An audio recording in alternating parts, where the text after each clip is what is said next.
Dalīšana ir viena no 4 pamatdarbībām matemātikā. Tā ir pretēji reizināšanai. Ja reizinām, mēs apvienojam skaitļus, bet ja dalām, mēs tos sadalām vienādās daļās. Šajā tēmā mācīsimies, kā 2-ciparu un 3-ciparu skaitļus dalīt ar 1-ciparu skaitli bez atlikuma. Iedomājies, ka tev ir 84 konfektes un 7 draugi.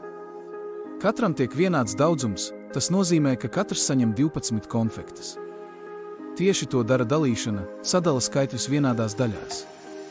Atceries, kā reizināja daudzskaitļus, tu tos reizināji pa šķirām, arī dalot daudzskaitļus mēs tos dalām pa šķirām, tomēr, un tas ir ļoti svarīgi. Dalot, vispirms dalām 100, tad 10 un visbeidzot 1. Ja skaitlis pilnībā dalās, rezultāts ir precīzs, bez atlikuma. Piemēram, tu dali 624 ar 3. Vispirms dali 100, tad 10 un nobeigumā 1 un lūk rezultāts. Lūdzu rūpīgi izpēti, tālāk būs uzdevumi.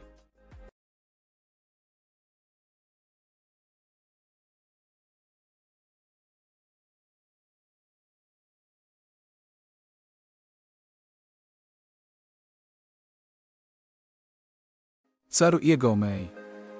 Dalīšana ir pretēja darbība reizināšanai. Tā ļauj sadalīt skaitļus vienādās daļās un lielus skaitļus vieglāk dalīt, dalot tos pa šķirām. Un vēl, precīzu dalījumu vienmēr var pārbaudīt ar reizināšanu.